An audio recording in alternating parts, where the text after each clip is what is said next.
నేను మీ స్వాతి ఉస్మానియా యూనివర్సిటీ.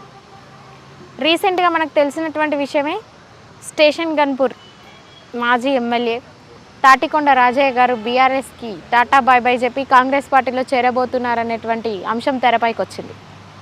ఆయన మాట్లాడేటువంటి మాటలు మనమందరం కూడా వినడం జరిగింది.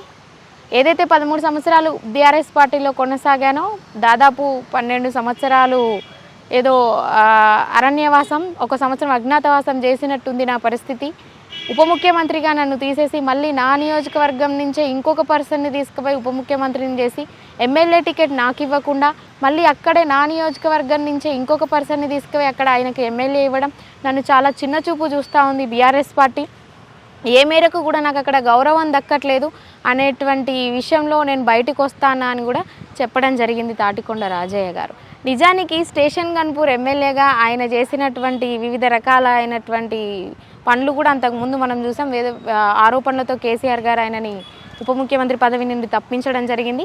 అక్కడ నుంచి తప్పించిన తర్వాత కూడా కడియం శ్రీహరి గారిని తెచ్చి అదే ప్లేస్లో పెట్టడం, ఆ ప్లేస్లో పెట్టినాక కూడా మళ్ళీ నిన్నగా మొన్న అసెంబ్లీ ఎలక్షన్స్ జరిగినప్పుడు కూడా టికెట్ ఆశించి భంగపడడం కూడా జరిగింది. అయినప్పటికీ కూడా ఆయన బీఆర్ఎస్ పార్టీని సమర్థించుకొని ఆ బీఆర్ఎస్ పార్టీలో ముందుకు సాగి కడియం శ్రీహరి గారికి పూర్తి మద్దతుతో బీఆర్ఎస్ని గెలిపించేటువంటి ప్రయత్నం కూడా చేయడం జరిగింది.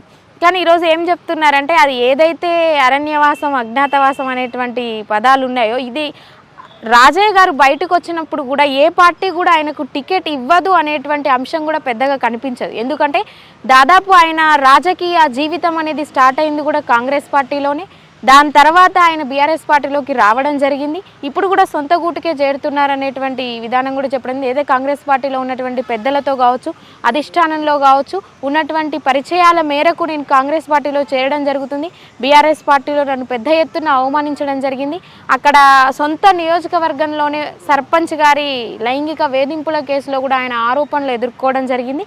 మరి ఇన్ని జరిగినప్పుడు కేసీఆర్ గారు ఇంత ఇబ్బందులు పెట్టినప్పుడు, అన్ని బాధలకు గురైనప్పుడు మరి ఇన్ని రోజులు ఎందుకు బయటికి రాలేదు అనేటువంటి ప్రజల ప్రశ్నకి ఇంకా సమాధానం దొరకలేదేమో. ఈరోజు ప్రెస్ మీట్లో చెప్పడం కూడా జరిగింది. ఏదైతే బీఆర్ఎస్ పార్టీకి నేను సమర్థించి ఇన్ని రోజులు కడియం శ్రీహరి గారికి మాట్లాడడం, ఆయనకు మద్దతు ఇస్తూ గెలిపించడం జరిగిందో ఇప్పుడు ఈ మేరకు మాత్రం ఇప్పుడు ఈ అవమానాల్ని, ఈ వేదన, మానసిక వేదన అనేది తట్టుకోలేకపోతా ఉన్నాం. ఈ మానసిక వేదన ఇంకా కొనసాగితే ఏ స్థితికి చేరుతుందో అనేటువంటి విషయాలను కూడా ఆయన చెప్పడం జరిగింది.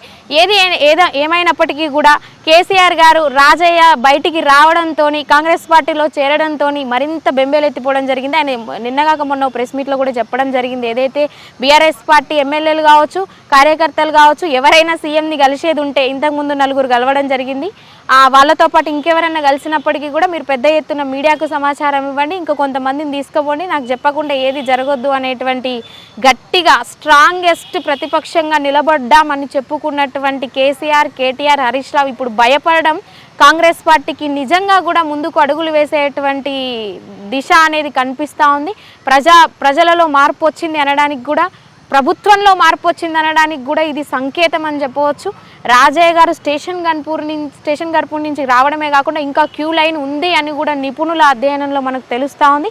ఈ విశ్లేషణ ఇలానే ముందుకు సాగుతూ ఉంటే రాబోయే 3 సంవత్సరాలలో ఇదే చెప్పుకొని రాజయ్య ఏదైతే పార్టీ నుంచి వీడి కాంగ్రెస్ పార్టీలో జాయిన్ అయ్యాడో బీఆర్ఎస్ పార్టీ నాయకులంతా ఒక దరిద్రం వదిలిపోయిందని చెప్పేసి భావనలో ఉన్నారు.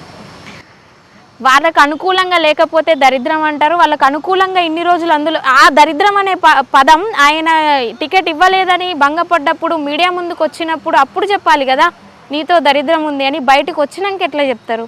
అనుకూలంగా మార్చుకోవడానికి, అక్కసు కక్కుకోవడానికి తప్పితే ఈ పదాలు దేనికి ఉపయోగించవు బీఆర్ఎస్ పార్టీలో. మాకు చిన్న ఇంట్రెస్ట్ ఏంటంటే బేసిక్గా వారి మీద వచ్చినటువంటి లైంగిక ఆరోపణలు తెలంగాణ సమాజం అంతా చూసాం. సర్పంచ్ నవ్య గారు చేసినటువంటి అయితే దాని మీద వేసినటువంటి కమిషన్ అటువంటిది ఏం జరగలేదని కూడా చెప్పడం జరిగింది. అయితే ఈరోజు బీఆర్ఎస్ పార్టీ వీడిన తర్వాత బీఆర్ఎస్ పార్టీ నాయకులంతా తీసుకొచ్చినది ఏంటంటే కాంగ్రెస్ పార్టీలో ఉన్నటువంటి మహిళలు జాగ్రత్త అని చెప్పేసి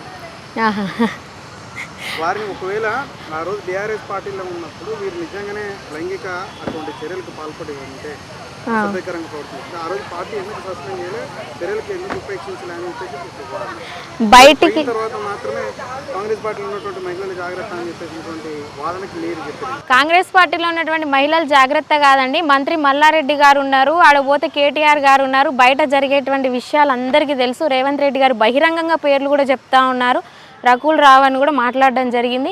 వాళ్ళు జాగ్రత్తగా ఉండాలి. కాంగ్రెస్ పార్టీ జాగ్రత్తల గురించి మాట్లాడేటువంటి స్థాయి బీఆర్ఎస్ పార్టీలో ఉన్న ఎమ్మెల్యేలకు కానీ వర్కింగ్ ప్రెసిడెంట్గా ఉన్నటువంటి మీకు కానీ లిక్కర్ రాణిగా పేరుంది ఇజ్జత్ పోయే పనులు చేసేటువంటి మీ చెల్లెకి కానీ లేదని నా అభిప్రాయం.